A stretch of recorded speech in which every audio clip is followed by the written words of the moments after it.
வணக்கம். ஒரு புதிய வாழ்க்கை நிகழ்ச்சிக்கு உங்களை அன்புடன் வரவேற்கிறோம். இந்த நிகழ்ச்சியின் மூலமாக உங்களை சந்திச்சதில் ரொம்பவே சந்தோஷப்படுறோம். இன்றைக்கி ரீஜனல் ஃபோக்கஸ் ராஜஸ்தான் மாநிலத்தை பார்க்க போகிறோம். ராஜஸ்தானில் இருந்து ஜீவனுள்ள சாட்சிகளையும் பாடல்களையும் உங்களுக்காக கொண்டு வந்திருக்கோம். அது மட்டும் இல்லை, இந்த மாதம் முழுவதுமே நம்ம உறவுகள் குறித்து தான் பார்த்துக்கிட்டு இருக்கோம். அந்த வகையில் இன்றைக்கி நம்ம பார்க்க இருக்கக்கூடிய தலைப்பு பலமான உறவுகள். நம்ம வாழ்க்கையில் ஏற்றத்தாழ்வுகள் வரும்போது அந்த உறவுகள் நம்மை விட்டு போகவே மாட்டாங்க, நம்ம கூடவே இருப்பாங்க. அதுதான் பலமான உறவுகள். நம்ம உறவுகளுக்குள் தூரமாக இருந்தாலும் சரி, குழப்பங்கள் வந்தாலும் சரி, இந்த உறவுகள் என்றைக்குமே பாதிக்கப்படாது. அப்படிப்பட்ட பலமான உறவுகள் நமக்கு இருப்பது ரொம்பவே அவசியமாக இருக்குது. அப்போது நம்ம வாழ்க்கையில் ஒரே ஒரு உறவு மட்டும் சரியாக இருந்தால் நம்மளுடைய மற்ற உறவுகள் பலப்படும். அதுதான் நமக்கும் தேவனுக்குமான உறவு. 37ஆம் சங்கீதம் 4-5 வசனங்கள் உங்களுக்காக நான் வாசிக்கிறேன். கர்த்தரிடத்தில் மன மகிழ்ச்சியாயிரு, அவர் உன் இருதயத்தின் வேண்டுதல்களை உனக்கு அருள் செய்வார். உன் வழியை கர்த்தருக்கு ஒப்புவித்து அவர் மேல் நம்பிக்கையாயிரு, அவரே காரியத்தை வாய்க்க பண்ணுவார். தேவன் தான் நம்முடைய சந்தோஷத்தின் ஆணி வேரா இருக்காரு. இதை நீங்க புரிஞ்சுக்கிட்டீங்க அப்படின்னா உங்களுடைய மற்ற உறவுகள் அழகாக மாறும். இப்போ ஒரு சாட்சியை தான் பார்க்க போகிறோம். ஜெய்ப்பூர்லேருந்து ஹரி லாலாவத் அவங்கள தான் நம்ம சந்திக்க போகிறோம். இவங்க குடும்பத்தில் நிறைய உறுப்பினர்கள் இருந்திருக்காங்க. இவர் ஒரு கட்டிட வேலை செய்யக்கூடியவராக இருந்திருக்காரு. ஒரு சின்ன வேலை தான் இருந்திருக்கு. அதுவும் ஒரு கட்டத்தில் அந்த வேலை வாய்ப்பும் அவரை விட்டு போன பிறகு ரொம்பவே கஷ்டப்பட்டிருக்காரு. அந்த சூழ்நிலையிலும் தன்னுடைய பொறுப்புகளையும் தன்னுடைய உறவுகளையும் அவர் எப்படி சமாளித்தார்னு அவர் சொல்றாரு. வாங்க பார்க்கலாம். ஜெய்ப்பூரில் வசிக்கும் ஹரி லாலாவத் இன்று ஒரு கான்ட்ராக்டராக இருக்கிறார். முன்னாடி தினக்கூலி வேலை பார்த்தபோது தன் குடும்பத்தோடு சேர்த்து தம்பியையும் அவன் குழந்தைகளையும் தன்னுடைய பொறுப்பாக ஏற்றுக்கொண்டார். குடும்பம் ஒன்றாக இருக்கணும் என்பதுதான் அவருடைய முக்கிய நோக்கமாக இருந்தது. 2000 வருஷம் என் தம்பியோட மனைவிக்கு வீட்லயே டெலிவரி நடந்துச்சு. எல்லாம் நார்மலா தான் இருந்துச்சு. ஆனா என் தம்பியோட மனைவி குழந்தை பிறந்த 1 மணி நேரத்துக்குள்ள இறந்து போயிட்டாங்க. எல்லாரும் ரொம்ப கஷ்டப்பட்டோம். கண்ணீர் துக்கம் நிறையவே இருந்துச்சு. அது நீண்ட நாட்கள் தொடர்ந்துக்கிட்டே இருந்துச்சு. என் தம்பி மனைவியை இழந்த துக்கத்துல மெதுவா மனசு உடைஞ்சு போயிட்டான். அடிக்ஷன்ல விழுந்துட்டான். முன்னாடி நல்லா சம்பாதிப்பான், ஆனா அதுக்கப்புறம் சம்பாதிக்கவே இல்லை. எனக்கும் மனசு ரொம்ப கஷ்டமா இருந்துச்சு. அதை எப்படி சரி பண்ணணும்னு நினைச்சேன். அவர் திருந்தணும்னு நான் முயற்சி பண்ணேன். தம்பியின் வாழ்க்கையை சரி செய்ய ஹரி தன்னால் முடிந்த எல்லா முயற்சியையும் செய்தார். அதுக்குள்ள என் தம்பிக்கு மறுமணம் நடந்துச்சு. இன்னொரு குழந்தை பிறந்துச்சு. ஆனா அவர் மாறவே இல்லை. அதுக்கு பிறகு விவாகரத்தும் நடந்துச்சு. அப்புறம் இன்னொரு திருமணம். அந்த நேரத்துல என் தம்பியோட 2 குழந்தைகளும் என் குழந்தைங்களோட சேர்ந்து 3 குழந்தைங்களா ஆயிட்டாங்க. அடிக்ஷன் காரணமாக தம்பிக்கு லட்சக்கணக்கில் கடன் ஏற்பட்டது. அதனால் ஹரியின் குடும்பம் கவலைப்பட்டார்கள். ஒரு நாள் அதிக போதை காரணமாக தம்பியை ஹரி மருத்துவமனைக்கு அழைத்துச் சென்றார். அங்கே ஒரு கிறிஸ்துவ நண்பரை அவர் சந்தித்தார். எங்க தேவாலயத்திலிருந்து ஒரு பாதிரியாரை அழைக்கிறேன். அவரு உங்க வீட்டுக்கு வந்து ஜெபம் செய்வாரு. தேவன் எல்லாத்தையும் சரி பண்ணுவார்னு அந்த கிறிஸ்துவ நண்பர் என்கிட்ட சொன்னாரு. அன்னைக்கு மாலை தேவனுடைய ஊழியக்காரர் என் வீட்டுக்கு வந்தாரு. ஜெபம் செய்ய ஆரம்பிச்சாரு. அதுக்கு பிறகு ஹரி குடும்பம் வழக்கமாக தேவாலயத்திற்கு போக ஆரம்பித்தார்கள். ஒரு நாள் நான் வேலை பார்த்த அந்த கான்ட்ராக்டர் அந்த நாள் சம்பளத்தை கையில கொடுத்து, நாளையிலிருந்து உனக்கு வேலை இல்லைன்னு சொன்னாரு. நான் ரொம்பவே கவலையாயிட்டேன். அந்த நேரத்துல நான் சம்பாதிச்சது வெறும் ஒரு 110 ரூபா தான். 110 ரூபா சம்பாதிக்கும் ஒருத்தன் 5 லட்சம் ரூபாய் கடனை எப்படி அடைக்க முடியும்? அப்போ என்னோட குழந்தைங்களாம் ரொம்பவே சின்னவங்களா இருந்தாங்க. நான் ரொம்பவே வீட்டில் வந்து அழுதுகிட்டே இருந்தேன். வீட்டுக்கு நடந்தே வந்தேன். நாளைக்கு நான் எங்க போவேன்னு எனக்கு எதுவுமே தெரியல. எனக்கு மனசளவில் ரொம்பவே கஷ்டமா இருந்தது. அடுத்து என்ன செய்ய போறோம், குழந்தைங்களை வச்சுக்கிட்டு எப்படி காப்பாற்ற போறோம் இப்படின்னு எனக்குள்ள நிறைய யோசனை வந்துகிட்டே இருந்துச்சு. ஆனா தேவன் ரொம்ப கருணையுள்ளவர். வருகிற வழியில் ஹரி தன் பக்கத்து வீட்டுக்காரரை சந்தித்தார். அவர் ஹரிக்கு ஒரு கார் கராஜில் வேலை ஏற்பாடு செய்து கொடுத்தார். 2005ஆம் ஆண்டு தேவன் என்ன ஒரு கான்ட்ராக்டரா மாத்தினாரு. அந்த நேரம் வர எனக்கு 5 லட்சம் கடன் இருந்துச்சு. ஆனா அதுக்கப்புறம் அந்த கடன்ல இருந்து முழுவதுமா வெளியே வந்துட்டேன். தேவன் எனக்கு மிகுந்த சமாதானத்தையும் கொடுத்தாரு. அவர் என் நிலைமையை மாத்தி என்னை உயர்த்தினாரு. எனக்கு 5 குழந்தைகள் இருந்தாலும் யாருக்கிட்டையும் கை நீட்ட வேண்டிய நிலைமை வராம பார்த்துக்கிட்டாரு. என் தம்பியோட குழந்தைகளையும் என் குழந்தைகளையும் நான் நல்லா வளர்க்க முடிஞ்சுது. வேதாகமத்துல ஒரு வசனம் இருக்குது. அது இப்படி சொல்லுது, நீங்கள் பண ஆசை இல்லாதவர்களாய் நடந்து உங்களுக்கு இருக்கிறவைகள் போதுமென்று எண்ணுங்கள். நான் உன்னை விட்டு விலகுவதும் இல்லை, உன்னை கைவிடுவதும் இல்லை என்று அவர் சொல்லியிருக்கிறார். என்று தேவனுக்கு நன்றி சொல்லிக்கொண்டு தனது குடும்பத்துடன் ஹரி முன்னேறிக் கொண்டு இருக்கிறார். எவ்வளவு கஷ்டமான சூழ்நிலை இருந்தாலும் நம்ம தேவன் அதை விட பெரியவர்.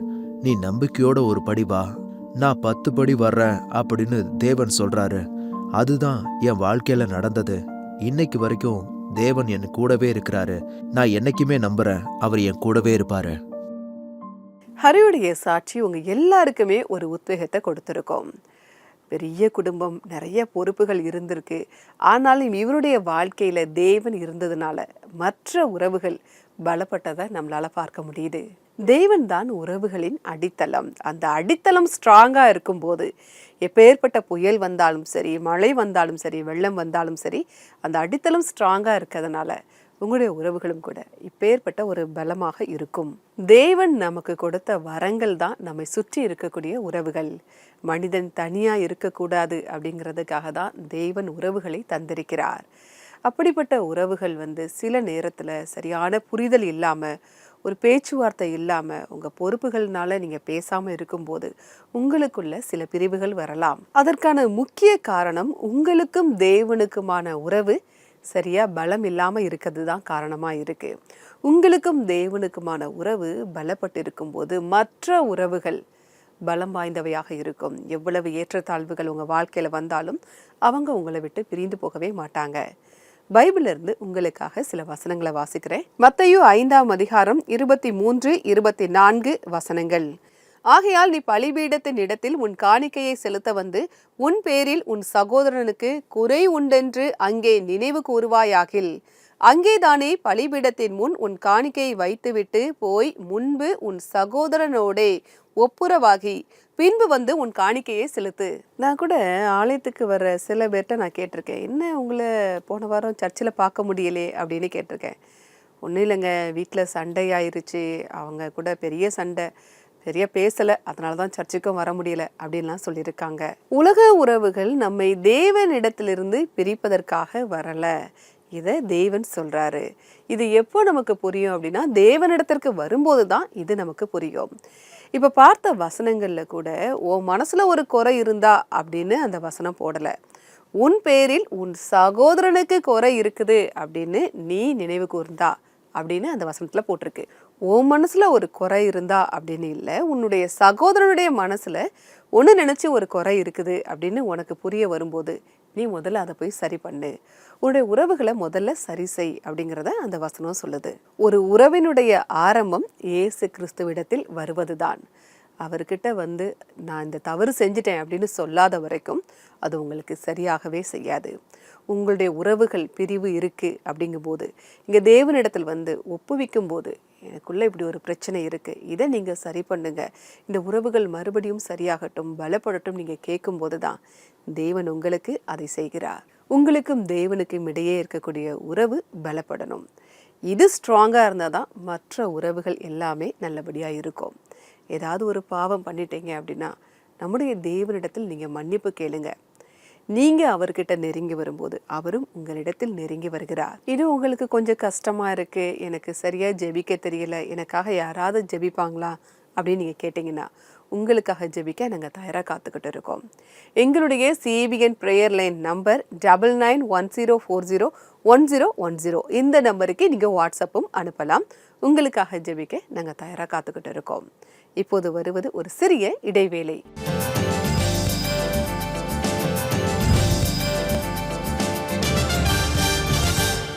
Five, 4, 3.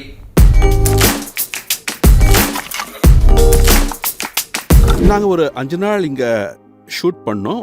குரோமா உபயோகிச்சு தான் பண்ணோம். 3 பேரோட செய்தியை படம் பிடிச்சோம். பின்பு அதற்கு தேவையான பேக்ரவுண்டை இணைச்சிக்கிட்டோம். இங்கே ரொம்ப டேலண்டடான ஸ்கில்டான பீப்புள் இருக்காங்க. அவங்களுக்கு என்ன செய்யணும், எப்படி யூஸ் பண்ணணும் அப்படின்னு நல்லாவே தெரிஞ்சிருக்கு. இங்கே ஒரு சவுண்ட் ஸ்டுடியோவும் இருக்குது. அது எல்லா இடங்கள்லையும் கிடைக்காது நமக்கு. அதே நேரத்தில் இன்டோர் ஷூட் பண்ணணும்னா கூட போதுமான ஸ்பேஸ் இருக்குது. இது எல்லாத்தையும் சேர்த்து வச்சு பார்த்தோம்னா இது ஒரு கம்ப்ளீட் செட்டப் மாதிரி ரொம்பவே நல்லாவே இருக்குது. எங்களுக்கு சிறப்பாக அமைஞ்சுது.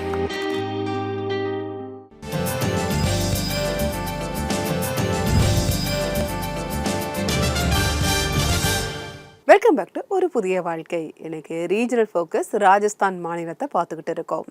ராஜஸ்தான் மாநிலத்திலிருந்து பாடல்களையும் சாட்சிகளையும் உங்களுக்காக கொண்டு வந்திருக்கோம். இப்போ ராஜஸ்தானை சேர்ந்த பாஸ்டர் ஃப்ரெடரிக் அவங்கள தான் நம்ம சந்திக்க போகிறோம். இவங்க ஒரு கிறிஸ்தவ குடும்பத்தில் பிறந்திருந்தாலும் கூட ஒரு கட்டத்தில் தேவனை விட்டு இவங்க ரொம்ப தூரமாக இருந்திருக்காங்க. பிறகு தேவனுடைய அன்பையும் மன்னிப்பையும் இவங்க பெற்றுக்கொண்டாங்க. வாங்க அவங்கள சந்தித்தே தெரிந்து கொள்ளலாம். ஆரம்பத்தில் பாஸ்டர் ஃபெட்ரிக் தேவனோட சரியான உறவை உருவாக்க முடியவில்லை. சடங்குகளை மற்றும் பின்பற்றிக் கொண்டு இருந்தார். இந்த விஷயத்தை அவர் காலேஜ் படிக்கும் போதுதான் உணர ஆரம்பித்தார். என் காலேஜ் டேஸில் நான் நல்லா படிச்சுக்கிட்டு இருந்தேன். லைஃப் நல்லா போய்கிட்டு இருந்தது. நான் என்ன ஒரு நல்ல கிறிஸ்டியன் தான் நான் நினச்சேன். ஏன்னா என் அம்மா அப்பா சொல்லி கொடுத்த நல்ல விஷயங்களையே நான் எப்போவும் என் வாழ்க்கையில் ஃபாலோ பண்ணிக்கிட்டே இருப்பேன். அதுதான் எனக்கும் உதவுச்சு. அந்த காலகட்டத்தில் ஃபெட்ரிக் ஒரு பாஸ்டரை சந்தித்தார். அந்த பாஸ்டர் ஒரு மனிதருக்கு சத்தியத்தை எக்ஸ்பிளைன் பண்ணிக்கிட்டு இருந்தார். அப்போ நான் அங்கே இருந்தேன். அதை ஜஸ்ட் கேட்க தான் ஆரம்பித்தேன்.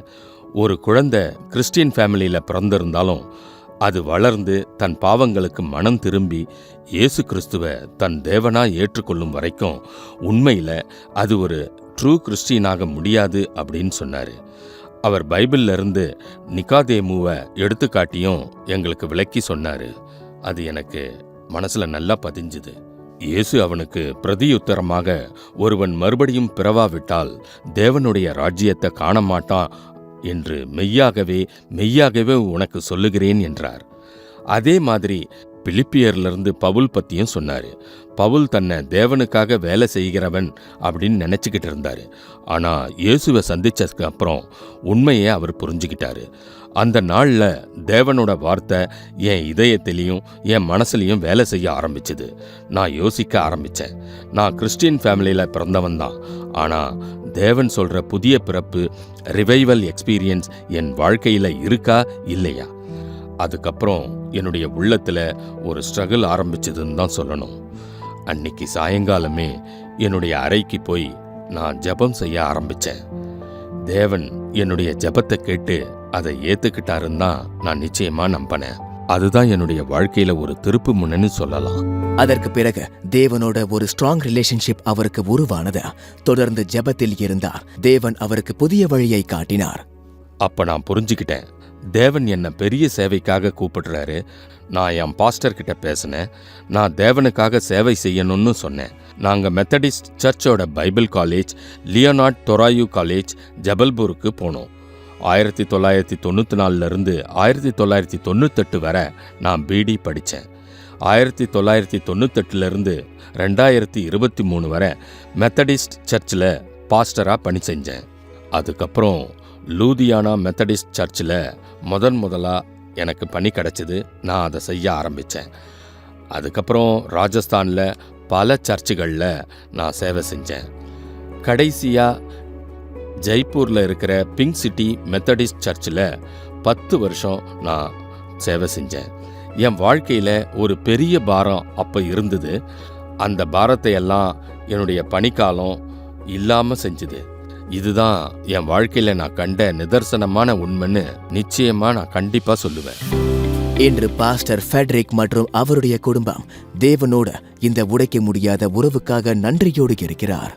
தேவன் உங்களை கவனிக்கிறாரு, உங்களை நேசிக்கிறாரு. அதனால தான் அவர் உங்களுக்கு ஆசீர்வாதம் கொடுக்கவும் விரும்புகிறாரு. சாதாரணமாக சடங்குகளை மட்டும் ஃபாலோ பண்ணுறது போதாது. தேவனை உண்மையாக தெரிஞ்சுக்கணும். ஜெப வாழ்க்கையின் மூலம் தேவனோட ஒரு நெருங்கிய உறவை வச்சிருக்கணும். இந்த மாதிரி உறவை ஜெபத்தில் தான் நாம் மெயின்டைன் பண்ண முடியும். இதுதான் தேவன் எனக்கு கற்றுக் கொடுத்தது. இதைத்தான் என் டெஸ்டிமனி மூலமாக உங்களுக்கும் நான் சொல்ல விரும்புகிறேன்.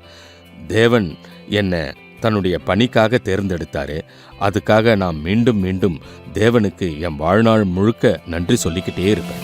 நன்றி பாஸ்டர் ஃப்ரெடரிக். நீங்கள் எங்கள் நிகழ்ச்சியில் கலந்து கொண்டு உங்களுடைய சாட்சியை எங்ககிட்ட நீங்கள் சொல்லியிருக்கீங்க. தேவன் உங்களை ஆசீர்வதிக்கட்டும். தேவனுடைய அன்பையும் மன்னிப்பையும் நம்ம அனுபவிக்கிறது ரொம்பவே அவசியமாக இருக்குது. அதை விட இன்னும் முக்கியமான ஒன்று, தேவனை பற்றி நம்ம நல்லா தெரிஞ்சுக்கணும். இதை தான் அவருடைய சாட்சியின் மூலமாக நம்ம பார்த்தோம். இப்போது ராஜஸ்தான்ல இருந்து ஒரு கவாலி சாங்கை பார்க்கலாம்.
இந்த உற்சாகமான பாடலை வழங்கிய பாடல் குழுவினருக்கு எங்களுடைய நன்றி. தேவன் உங்களை ஆசிர்வதிப்பாராக.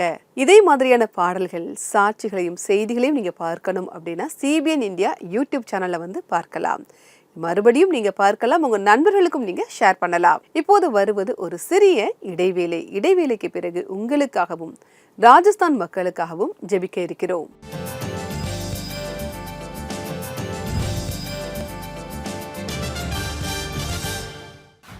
உங்களுடைய தாய்மொழியில் தேவனுடைய வார்த்தைகளை கேளுங்கள். CBN இந்தியா யூடியூப் சேனலில் உங்களுக்காக வல்லமையான பிரசங்கங்கள், அழகான பாடல்கள், வல்லமை உள்ள சாட்சிகளை கொண்டு வருகிறது. இப்பொழுது உங்களுடைய தாய்மொழியில் இந்திய மாநில மொழிகள் ஹிந்தி, பஞ்சாபி, லடாக்கி, குஜராத்தி, தமிழ், மலையாளம் மற்றும் இன்னும் பல மொழிகளில். இந்தியாவின் அருகில் இருக்கும் நாடுகளின் மொழிகள் சிங்கள மொழி மற்றும் நேபாளி மொழியில்.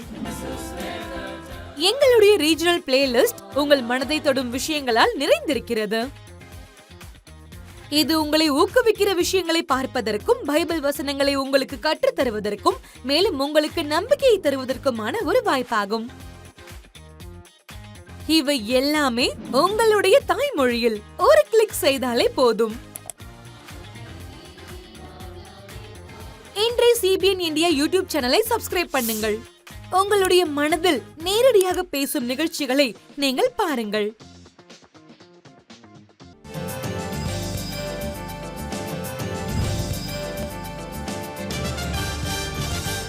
வெல்கம் பேக் டு ஒரு புதிய வாழ்க்கை.